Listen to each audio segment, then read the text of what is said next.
Uma outra forma, pessoal, de nós determinarmos os mesmos resultados por integração é utilizando o método da tabela, né? Por quê? Porque nós temos a figura, então o que é que eu vou fazer? Vou criar a tabela trabalhando com a figura, ok? A partir dessa figura, eu vou determinar o perímetro, né? Ó. Depois que eu determinar esse perímetro, eu vou achar o x desse perímetro, ou seja, o x do centroide desse perímetro e o y desse perímetro. Perceba, pessoal, que tudo isso aqui é tabelado, ok? Então minha estratégia é o seguinte: vou trabalhar com a figura 1, que é toda a circunferência, né? Ó, e com relação ao sistema de eixo y e x, eu sei o perímetro e sei também o centroide. E depois vou retirar esse arco de circunferência aqui, ok? Que também sei em relação ao eixo x e em relação ao eixo y. Beleza? Então, por exemplo, qual é o perímetro deste arco aqui? 2π ok? Já para esse caso aqui, ó, qual vai ser o perímetro dele? Então é o ângulo, né, que ele gira, ou seja, ele vai sair de π sobre 4 até π sobre 4, vai ter π sobre 2. Então vai ser menos π sobre 2r. Por que o sinal de r? Porque essa figura ela não existe, então eu vou retirar de todo o perímetro, ok? Perceba, pessoal, que o x do centroide e o y do centroide dessa primeira figura, como está na origem, ó, você tem dois eixos de simetria. O eixo x é um eixo de simetria, o eixo y é um eixo de simetria, então o centroide está lá na origem desse eixo, que é exatamente 0 e 0, ok? Já nesse caso, se você vai olhar lá na tabelinha e ver qual é o valor do centroide, você vai encontrar, deixa eu pegar o foco aqui, beleza, R seno de alfa sobre alfa. Esse é o centroide em relação a x. Já em relação a y, perceba que aqui o eixo de simetria é o eixo x, idêntico ao que a gente está trabalhando. Então o y vai ser 0 e o x vai ser R seno de alfa, que nesse caso o alfa é a metade de 90, ou seja, π sobre 4, ou seja, 45, raiz de 2 sobre 2, sobre alfa, que é π sobre 4. Beleza? Então isso aqui vai ser o que? R vezes seno de alfa, raiz de 2 sobre 2, né? Ó, sobre alfa, que é quem? Π sobre 4. Nota que eu posso cortar esse 4 com esse 2, isso aqui vai ficar o que, pessoal? 2. E o y do centroide dessa figurinha vai ser 0. Então note, pessoal, que eu vou trabalhar com x vezes L e eu nem preciso mais trabalhar com y sobre 0, que vai dar 0, de acordo com o que a gente achou na integração, ó, tá vendo? Ó? Isso aqui vai ser 0, e realmente é, ó. Nota que todos os dois termos são 0 em relação a x, a y, né? Ó. Se eu for calcular o x vezes 0, aqui vai dar 0, e aqui vai ser o que? Presta atenção que esse 2 vou cortar com 2, o π vou cortar com π, então, pessoal, o resultado vai ser o que? Isso aqui é R, viu? Ó, já ia fazendo uma caquinha aqui, eu coloquei π, mas não é π sobre 2R, que é o perímetro. Deixa eu só dar uma limpada aqui. Pronto, isso aqui vai ser R.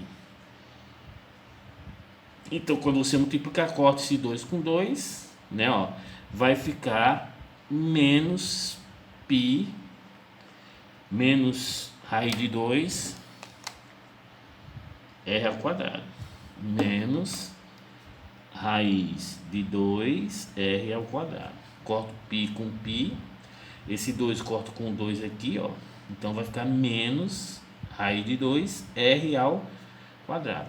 Ok, então quando eu for trabalhar aqui com achar o somatório de L, esse somatório de L vai ser o que? 2πr menos πr sobre 2, ou seja, 4 sobre 2π, né, ó, que 2π é 4 sobre 2, né, ó, menos 1 sobre 2, ou seja, vai ficar 3πr sobre 2, ok? Note que esse aqui é 4 sobre 2, menos, ou seja, 4 meios menos 1 meio, 3 meios de πr. E o somatório desse aqui, pessoal, o somatório de x vezes L vai ser igual a menos raiz de 2R ao quadrado. Portanto, o x do centroide vai ser igual ao somatório x vezes L dividido por L. Que isso aqui vai ser igual a menos raiz de 2R ao quadrado dividido pelo L. Como L é dividido, eu vou multiplicar por ele invertido. Ou seja, vai ficar o 2 aqui, ó, e aqui embaixo 3πr. Corto um R com O ao quadrado, fica menos 2 raiz de 2R sobre 3π. Que é exatamente o valor que nós encontramos por integração. Ok, pessoal? Então, o exercício que você faz por integração, se você tiver as tabelinhas dele, ó, note que essa tabelinha aqui, pessoal, é de linha. Não vão procurar lá em... Então, a gente confunde muito aqui, ó. Até nessa que eu piquei do livro de resistência, aqui tá errado, não é área, é perímetro. Ele mesmo diz, ó, é de linha. E a gente confunde muito essa tabelinha com aqui, que aqui eu vou trabalhar com área. Então tem essa figurinha aqui que o cara vem para cá, ó, pensando, mas aqui não é área, né? É superfície, né? Aqui é que é a linha. Então cuidado na hora de vocês utilizarem essas tabelas, ok? Vamos para o próximo exercício.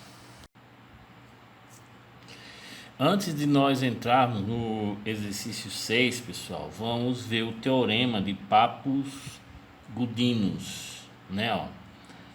O que é que o teorema de Pappus-Gudinos fala, pessoal? Ele diz que para vocês determinarem tanto área como volume, né, por revolução, basta você girar, né, de 2πr, né, em relação ao centroide da figura, ou seja, o centroide ele vai girar de 2πr,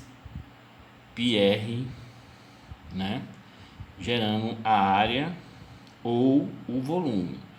Um exemplo, por exemplo, pessoal, se aqui eu tenho o eixo x e aqui eu tenho o eixo y, e aqui eu tenho uma linha, uma função, né, ó, né, distante de R, por exemplo, distante de R.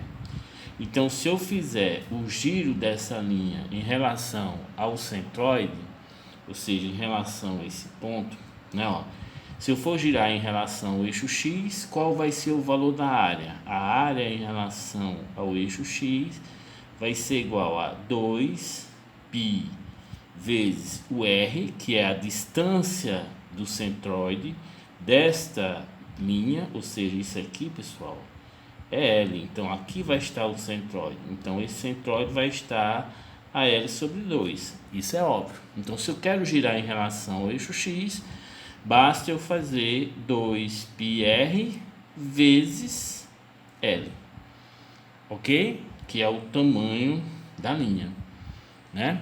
Então, pessoal, isso aqui vai ser o resultado dessa figurinha aqui, ó. Tem essa distância R, girei em relação ao eixo X, então eu girei e criei este pedacinho de cano, né, ó. Então, se eu for calcular a área para construir esse plano, vai ser o que? O perímetro, né, ó, 2πr vezes L. Ou seja, essa afirmação está correta. Beleza. Por exemplo, se eu quiser agora, ao invés de girar em relação ao eixo X, quero girar em relação ao eixo Y. Note que com relação ao eixo Y, o R do centroide vai ser o que? Ou seja, esse R estou colocando como uma posição do centroide. Vai ser L sobre 2. Ok? Então, a área que eu vou girar em relação ao eixo Y vai ser o que? 2π vezes o R da posição do centroide, que é quanto? L sobre 2, ou seja, L sobre 2 vezes o L, que é o tamanho do vão. Quando vocês colocam isso aqui, pessoal, corta o 2 com 2, isso aqui vai ser igual a π vezes L ao quadrado. Perceba que isso aqui é a área da circunferência do giro, tá vendo? Um giro aqui em relação ao eixo Y, então vai ser um disco de raio L, que é o tamanho da linha, ok? Então a área de uma circunferência é quanto? Π L, que é o raio dessa circunferência, né? L ao quadrado. Então isso é o teorema de de Papos Gudinos, né? Ó. Vamos agora trabalhar, por exemplo, se eu quero o volume. No caso do volume, eu vou ter que trabalhar com uma área, ok, pessoal? Com uma área. Então, imagine se eu tenho uma função, vou trabalhar aqui, ó, uma função desse jeito aqui, ó. Aqui vai ser o eixo Y e aqui vai ser o eixo X, né? Ó, tenho essa situação. Isso aqui vai ser minha função, ok?